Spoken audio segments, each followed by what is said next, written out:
Alors, donc là, aujourd'hui, nous, on se revoit pour la 3e séance.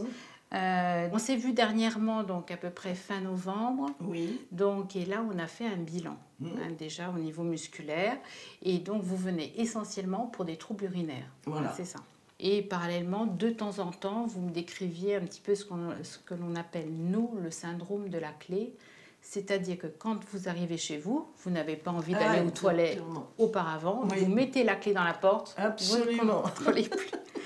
Les troubles de la fonction périnéale que la rééducation périnéale va essayer de traiter ou de prévenir ou de pallier, c'est les incontinences urinaires et anales chez l'homme, chez la femme, chez l'enfant, chez la personne âgée. C'est les prolapsus, c'est les douleurs pelviennes, qu'il s'agisse de cicatrices, qu'il s'agisse de névralgie ou de troubles myofasciaux, et puis les pathologies sexuelles. Donc là, ce que je vous propose, on va retravailler aujourd'hui de façon manuelle, et après, on va faire donc une séance de stimulation où vous allez accompagner le mouvement 1 fois sur 2. C'est ce qu'on appelle la stimulation accompagnée. Ça permet donc de bien enregistrer de nouveau le mouvement, d'où il part jusqu'où il va, et vous de prendre vraiment bien conscience de la région. Et d'autre part, la stimulation travaille le sphincter urinaire. Lors du bilan périnéal, on a regardé un petit peu ce qu'il en était au niveau musculaire. Moi, je vous ai dit, c'était vraiment correct par rapport à votre âge. Mais ça vient du fait que vous avez continué à faire vos exercices. Il y a une rééducation qui s'adresse aux personnes opérées de cancer. Pour les cancers gynécologiques pelviens, on voit des patientes qui ont eu une chirurgie, soit pour cancer de l'utérus, du col de l'utérus ou des ovaires. Et puis pour les cancers du côlon ou du rectum, on a aussi des patientes et des patients opérés qu'on voit en rééducation après leur chirurgie.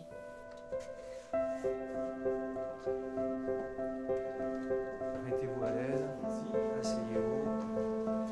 L'opération a été un petit peu plus large que prévu. Le chirurgien a fait son métier, c'est-à-dire que bon, il a enlevé ce qu'il fallait enlever. Il y a des dégâts collatéraux et de deux sortes essentiellement. Des dégâts urinaires, qui fait que vous êtes ici, c'est parce que vous avez des fuites urinaires, et puis aussi sur le plan sexuel. En tous les cas, donc, je constate déjà les progrès, même s'il y a j'ai le sentiment qu'il y a effectivement du chemin à faire, j'en ai conscience, mais je constate les progrès par rapport au début. Maintenant, je me change beaucoup moins souvent. Ouais, mais il y a encore. Et il y a encore. Il y a encore, parce que du chemin, on en a déjà fait. On en a fait. Les techniques de prise en charge ont évolué ces dernières années au niveau de la rééducation périnéale. Elles se définissent en plusieurs catégories. Donc il y a les techniques manuelles, où en général on va en avoir un abord endocavitaire puisque ces muscles sont cachés, ils ne se voient pas, ils ne se montrent pas. On a aussi des techniques instrumentales qui sont, la plus connue c'est le biofeedback, où à l'aide de sondes ou de capteurs, on va pouvoir enregistrer l'activité des muscles du plancher pelvien et les faire visualiser à notre patient en temps réel, ce qui permet de les entraîner, de corriger son mouvement.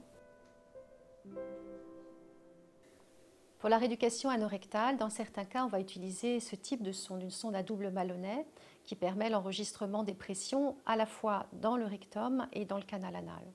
Et puis on va placer la sonde avec le petit ballonnet dans le canal anal, dans la zone de haute pression, et puis le grand ballonnet qui sera dans la cavité rectale. L'hygiène a progressé dans nos cabinets, je pense avec la prise de conscience il y a quelques années, il y a quelques décennies maintenant, des risques de contamination. Et donc on a des sondes qui sont patients uniques, avec des règles strictes d'hygiène qui sont enseignées en même temps qu'on enseigne les techniques de rééducation.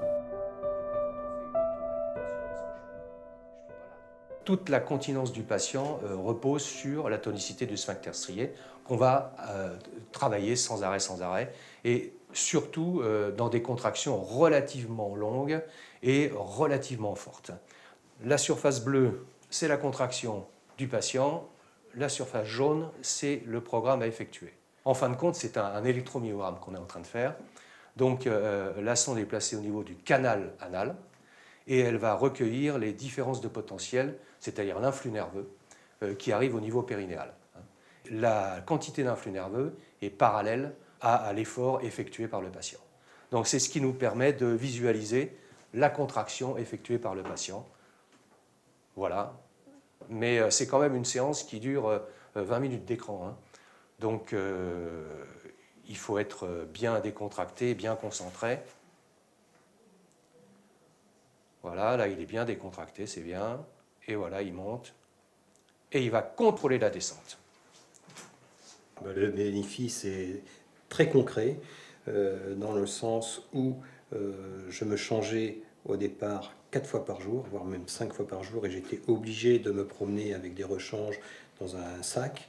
Donc au niveau relations sociales, c'est assez compliqué. J'en suis maintenant plus qu'à 2 rechanges. Et je dois dire qu'effectivement, cette méthode sur ordinateur est à la fois ludique et performante, mais l'auto-travail n'est pas du tout contraignant. Bon, bah, ça s'est bien passé, encore une fois, là. Oui. La possibilité de prescription a été vraiment un vrai plus. Donc, nous avons la possibilité de prescrire différents types de sondes qui seront adaptées à la fois à l'anatomie du patient ou de la patiente, mais aussi à nos objectifs thérapeutiques.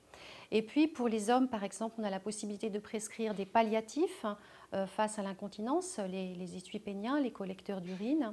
Pour les femmes, on pourra prescrire des PCR qui sont aussi des palliatifs, soit au prolapsus, soit aux fuites urinaires lors des efforts, par exemple. Donc ce qui est très important d'une part, c'est de continuer à faire de votre côté entre les séances ce que l'on appelle nous l'auto-rééducation, Oui. Hein, matin et soir. 2 types de contractions en cherchant bien à sentir le mouvement en force, comme on dit, de l'anus vers le vagin. Et après, 10 autres contractions en cherchant à maintenir la contraction le temps de compter jusqu'à 5, relâcher et attendre le repos 10 secondes, le double du temps.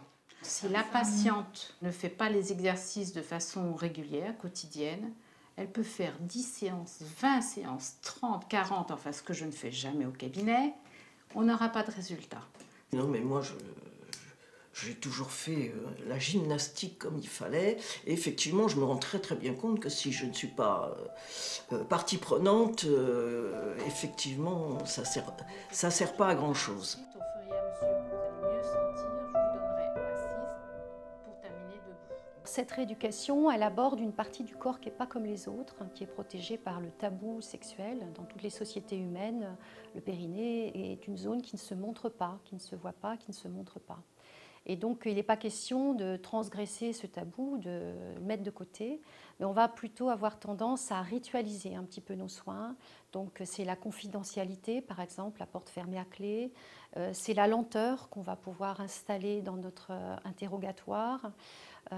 Et puis, les questions, les échanges qu'on va pouvoir avoir avec ce patient qui vont faire naître une relation de double confiance, où le patient sent qu'il a face à lui un professionnel qui est à la fois compétent et qui a le souci de le guider, de l'aider dans sa récupération. Voilà, pour ne pas... La première fois que je suis venue, on s'est comprise. C'est-à-dire qu'elle m'a expliqué ce qu'il fallait que je fasse et j'ai compris que moi-même, il fallait que je collabore.